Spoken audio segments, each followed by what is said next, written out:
What does our system look like?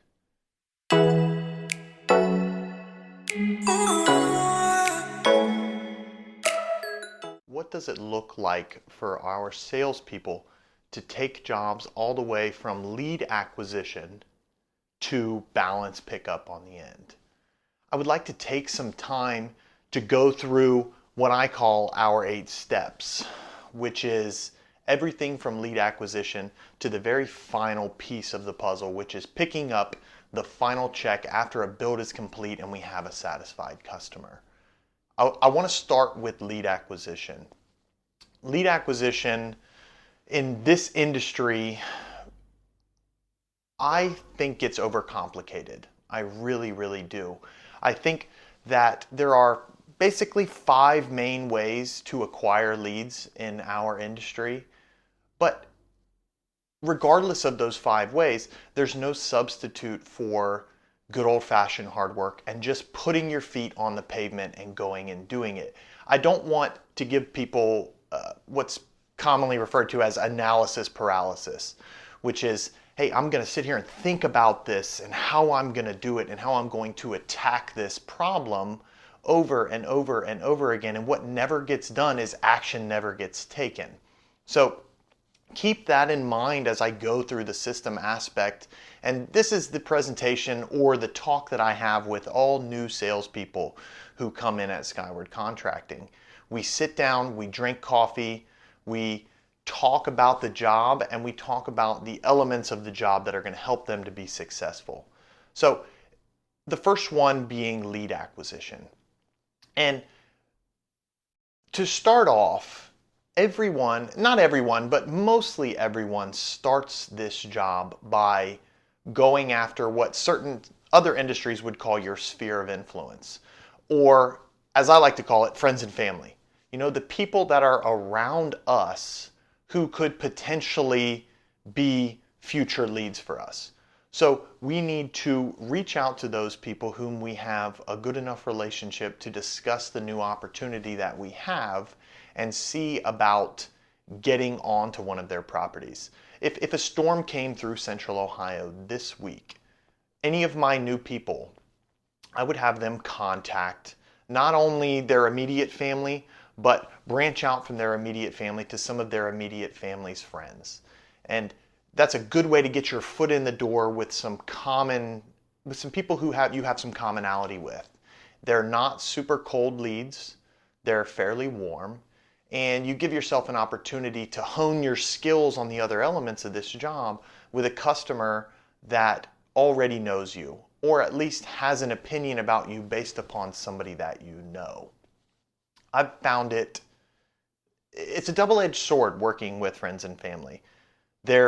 The lead acquisition element of it is easier, but there is a downside to it because there's an added pressure when you're doing work for friends and family to perform your job at a certain level that maybe wouldn't exist with somebody that you don't know. And just being completely honest with you, sometimes it can be frustrating. It can be. And that's okay. You know, we're all human beings and we get frustrated by certain elements of the job all the time.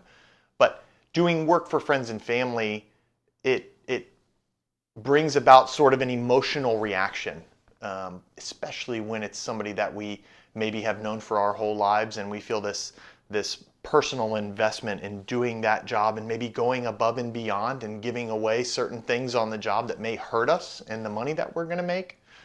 But it allows us to hone our skills on the insurance mitigation side of things, the material knowledge side of things, and also just work our way through the process a little bit with a customer that's not going to be breathing down our neck the entire time. The second way to pick up work, and I think this is the most common way to pick up work in our industry, is door knocking. And I know that door knocking gets a bad rap from certain segments of society. I do not view it the way a lot of people do. For one, I run a company that has a door knocking team, but even prior to that, I never had any kind of animosity towards people who go door to door and sell. It's one of the oldest professions in the world. It really is.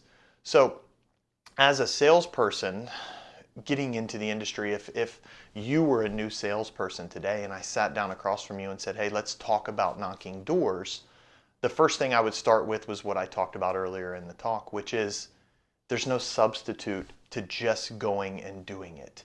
We can strategize and we can talk about different approaches at the doors and being able to go to a household, looking at the entirety of the household and determine what kind of approach we need to take here. But that has a tendency to put people into that analysis paralysis that I talked about earlier. When in reality, the best people, the best door knockers I've ever been around just hit the ground running, put their feet on the pavement, and go out and hit doors. I talked to a lot of my salesmen early on in the spring because the spring is so vitally important to our job here in Central Ohio. We get a serious winter, and the spring is our time of the year to be able to build a pipeline of people for the rest of the year. I talk to so many of them and I use the same phrase all the time, and I say, you just need to knock doors until your knuckles bleed. And I mean that. Knock as many doors as humanly possible. Outside of all the other people who want to discuss this job, whether it be on social media or just at seminars or consultants or strategists and whatever it is, they have incredibly valuable information. But there is no substitute to just going and doing it. You will go out, knock doors, you're going to cost yourself jobs. You're going to knock on a door and you're going to lose a job. It's going to happen because you're going to fumble around, you're going to get nervous. That kind of stuff has to happen. There's very few people who can go out their first time ever doing door-to-door sales and just be successful. It doesn't happen. And the people who say that they are, chances are they are embezzling the stories a little bit. We all learn at different rates, and most of us are somewhat socially anxious on the scale somewhere. And when you go up and knock on a random person's door that you've never met before, there can be some anxiety associated with that. That's okay. It's all part of the job. We've all went through it. We've all struggled with it. We all have our nervous tics that we do. When I first started knocking doors early on, I was working for another company, and my partner at the time, who him and I got along really well, I would always stretch. When we were walking up to the door after we had knocked on the door and we're waiting for someone to answer, and he would always joke with me about it as soon as we were standing there. It was just a nervous tic that I had. It helped me to relax in the situation before we gave our presentation or before we talked to the homeowner. But I don't want to get too far into the weeds on door knocking. I just want to mention it as the primary means by which we make our money. And if you're not okay with knocking on a door and talking to another human being about some potential issues they have on their property, this job's probably not for you. I'm going to be completely honest with you. And I tell people that on a weekly basis when I sit down with them. So door knocking is number 2, but it's not number 2 in the amount of jobs that you get from it. It's number 2 in kind of the order of how people build their pipeline going forward. I would be remiss if I didn't mention, and I think I got a little ahead of myself here talking about the system, about what the actual goal is of job acquisition. And I think the actual goal of job acquisition and the 5 different ways that we acquire work is to build ourselves a clientele that looks to us as the experts. And when I go out and knock on a door, I'm not knocking on a door so I can turn around, turn my back to them, tuck tail, and run with the money, get a paycheck, and never talk to that person ever again. My job is to knock on a door and establish a relationship with a client who will potentially build me a pipeline in the future. And now to that person, I am the expert in the field, and they're going to have a friend at work who had an issue, and that's our job, is to put ourselves into that position. Keep that in mind as I go through the remaining 3 steps here, or the remaining 3 elements of job acquisition. Number 3 is referral, and I just talked about it a little bit. Referral is the area where I want to get with every customer. I knock on a door, we do work for that customer, I will bend over backwards to make that customer happy, and it's not because of the immediate paycheck. It's not. I do this job to make money, and my dad famously told me my whole life, we work to make money, period, full stop. So I do every job to make money, but I treat customers the way I treat them for 2 reasons. 1, because everybody is a human being and deserves to be treated with dignity and respect. And two, because there is a potential for future clientele there. I think that is true in every scenario. It's true in every interaction that I have with human beings that know what I do for a living, not only in situations where I'm doing work. I can build a referral network out of somebody that I've never even done work for if I treat them with dignity and I treat them with respect and they know that I'm an expert in the field. That can create a referral network. Referrals, I have a way when I talk to my sales guys, I call referrals free money. I do, because it's a job that is a warm lead that I didn't have to go out and sweat all day and knock on 100 doors and talk to a bunch of people and get doors closed in my face and get the classic, peek through the side light on the front door, and you always see them. We always see them peek through the side light, and then and for some reason nobody ever answers. I don't have to go through the pain and the anxiety and the stress to get that. A referral is free money if it's a good one, obviously. But building referrals is very important, and we build referrals in numerous ways, and none of this is rocket science. We do the job to the best of our ability. We create a situation where we are the experts, and which we are. Most people have no idea how to do insurance mitigation work. They don't. So we take the work off the plate for the clientele. We do the work with the insurance company. We do the hard work that sometimes nobody wants to do, and we get jobs paid for. Once we do that, we have to make sure as a salesperson to use the platform and use the job that was just completed as a springboard to bring up referrals. We mention it with every clientele, and we pay referrals. We pay referrals on every job. I pay a finder's fee to every person that gives me a referral. This is business. They have lives too, and they have bills that they need to pay, and I think they should be compensated for bringing me work.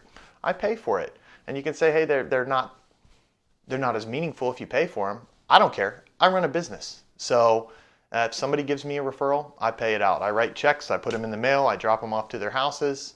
That's just the way it goes. So building a referral network is sort of the end-all goal of what we're trying to do. I have new guys come in sometimes, and they'll work for the first month, and they'll knock a ton of doors. And they'll come to me and say, man, I feel like I worked so hard this month.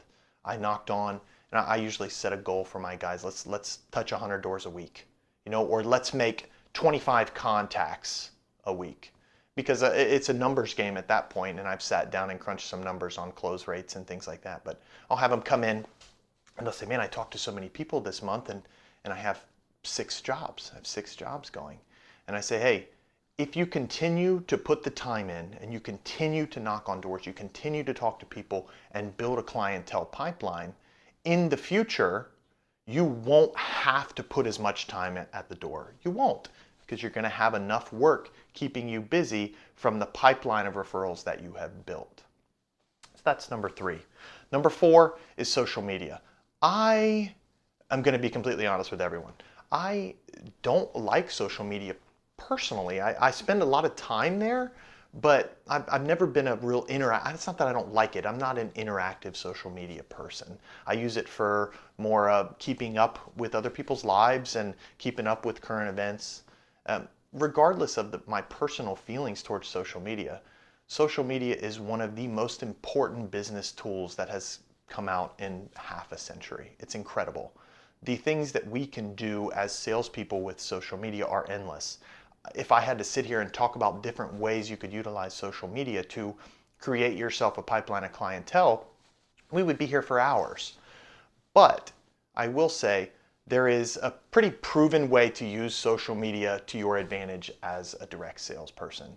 And a couple of the minor key points that we have found successful here in our area is, 1, being engaged in local communities. Being engaged in your local community social media groups is very important. You're not going to win them all. You're going to have friends in those social media groups that are actively talking about their company and you're talking about your company, and it's okay. It's just the way it is. but we have to be active in those spaces. If we're not active in those spaces, it creates a vacuum for somebody else to come in and land the job that we potentially could have.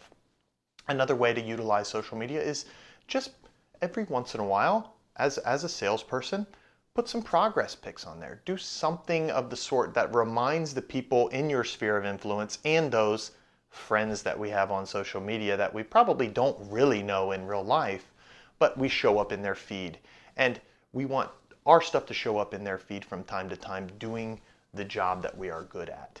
And that can really help for that switch to flip when they have a tree that falls on their garage and they remember, oh, that's right, Johnny over here posts about once a week about him doing some kind of insurance mitigation project. These are just very elementary things we can do with social media that as a salesperson will benefit us. Certain people use social media the same way that me as a business owner uses social media, which is I spend a fortune on advertising on social media. I do.